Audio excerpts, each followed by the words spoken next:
Hey everybody, it's Christy and I am in the Ramsey Ranch kitchen. It is fall. It's apple orchard season. Hey, I'm in the kitchen and I made one of our subscribers' recipes that she shared with me.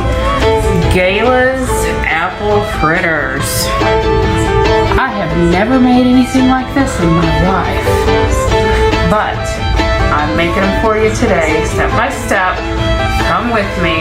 So let's get on with the show, and then we're gonna do a taste test.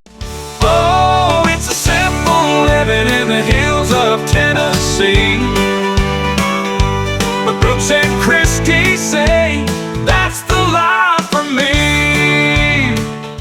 Let's start with our dry ingredients. I've got 1.5 cups of all-purpose flour, 1/8 of a cup of cornstarch, 1/4 cup of sugar, 2.5 teaspoons of baking powder, 3/4 teaspoon of salt, and then we're going to add in our spices. So I've got a teaspoon of cinnamon, which I used about a heaping teaspoon because we like cinnamon.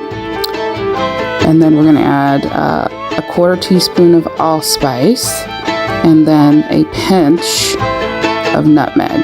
And I literally just did a pinch. Once you've got all your dry ingredients into the bowl, you're going to take a whisk and you're going to whisk it all together so that they can incorporate, and then you're going to set that aside while we work on our wet ingredients. For our wet ingredients, we're going to start with 2 large eggs. Thank you to Dottie, our Minorca, for those beautiful eggs.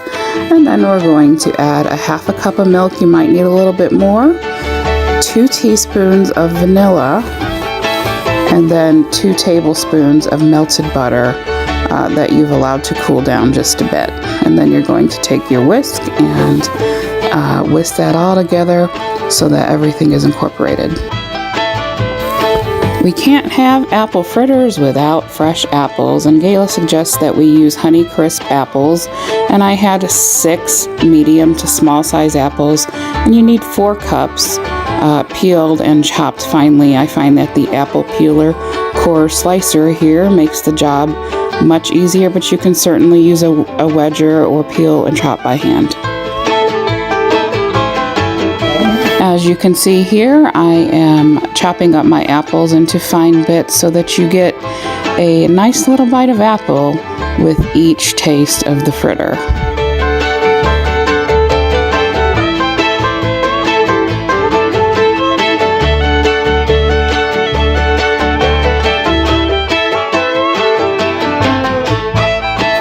Once you get your apples all chopped up, you're going to add them back into a bowl or a measuring cup. And you're going to add 2 teaspoons of sugar, 1/4 teaspoon of cinnamon, and 1/4 teaspoon of vanilla, because you're going to cook that on the stove into 2 tablespoons of melted butter. And you're going to let that reduce down and saute, probably 4 to 5 minutes until they're just slightly tender.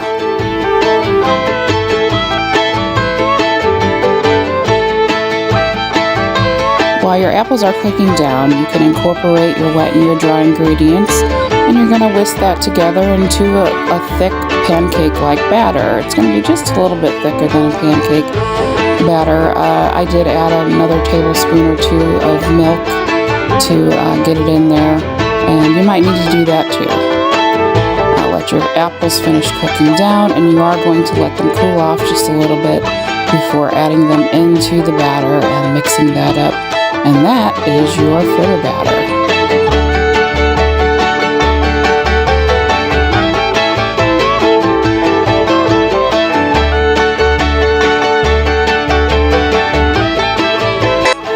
Once you get your batter all mixed up, you're going to take a spoon, and I made heaping giant tablespoon sizes of these fritters, and I dropped them into 350-degree oil.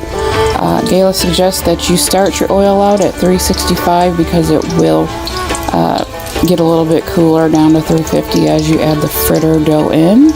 And you're going to cook them on 2 minutes for each side. And I've got my little strainer there that I'm using to flip them there. And I probably did exactly what she said, about 2 minutes on each side. And then I put them off to the side. I added some cinnamon sugar and finished off my batch. I got 9 full fritters and 1 baby fritter out of this batch.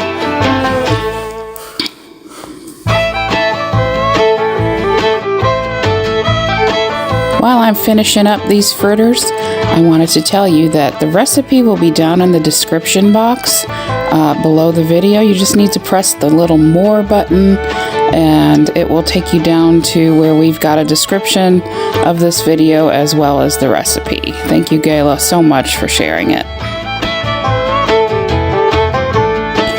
I decided I was going to gild the lily a little bit, and not only did I do cinnamon sugar, but I made a glaze as well, and as you can see, it looks so yummy. Here is our finished fritters. They look so good, and we are so excited to try them for y'all. So without further ado, we're gonna get into these fritters. Okay, Miss Gayla, I hope you're watching because I made you fritters. And we're gonna give them a shot. Yeah. I'm gonna let the ladies first. Oh, okay. Yeah. So I've never deep fried anything like this before, but I think they came out good. And I did cinnamon sugar and a glaze, so they're probably double good. So we'll be in a dessert coma during the second half of the game. Look. Isn't that pretty? Good and cakey on the inside. After you, sir. Oh my. I'm grabbing this bad boy right. Oh, look at that. Okay. That is a fresh apple fritter, and I'm twirling the fritter, Miss Gayla. Oh, yes. Look how yummy that is. It does look real good. Chunks of apple, nice cinnamon.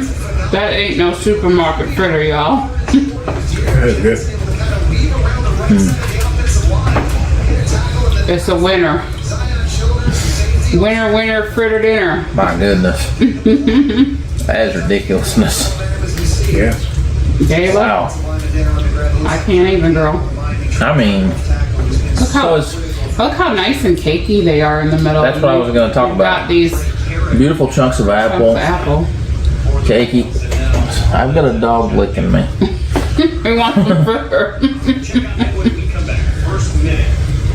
Hey, you feel something licking me? Because I got a dog. 5 of them. That's weird. That was in a movie I saw. Oh, okay. So These are awesome. Moist and gooey. You know, the coating is nice. I like both the cinnamon sugar with the glaze. It's a good combo. that is a really good That might be combo. a new go-to. Yeah. Very good.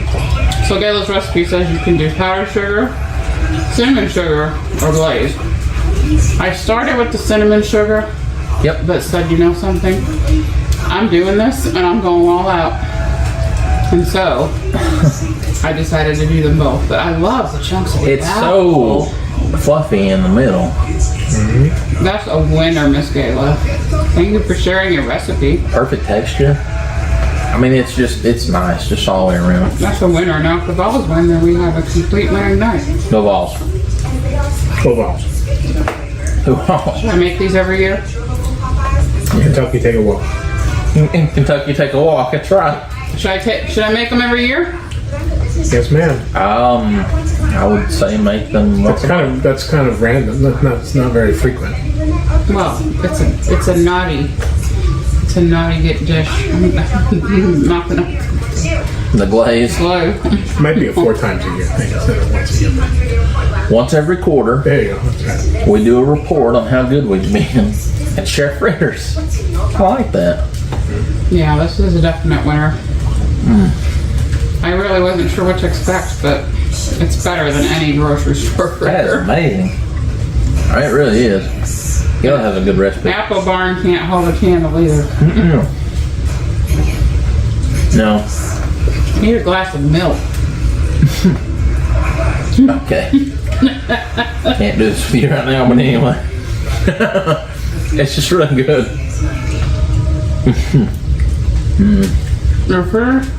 I'll check on my phone bar. Everything's just so good. Very good. Thank you, Gayla, for sharing this. I would have never attempted it. I would have never thought I could attempt that. No. And I'm pretty ambitious in the kitchen, but it's something I never thought to make. But That's always a big worry when you make something like this at home. It's going to be dry, and definitely not. And you're worried because you're making somebody else's recipe too. Yeah. You're like, will is that gonna work? it live up? Yeah. That lives. I would say it probably does. I mean, I've not had yours, So that piece right there Gayla, but I was, made them. that piece right there was like hanging. Oh, you had to rip it off. I wanted Yeah. to open one in front of the camera so that they can see the inside. That's just so good. All right, how many thumbs up? I give 2, I have opposable thumbs, so I will give it 2. and they're covered in Good stuff. goodness. Cinnamon sugar and And now I have to make glaze. Yeah. And so, thank you, Miss Gayla. We appreciate it. Yeah, thank you. This is a very good recipe and Make it, gonna girl. become a tradition. Oh, for sure. now. You We're guys, excited about. God bless you, God bless y'all. and bye-bye. Bye bye and go balls. Go Balls.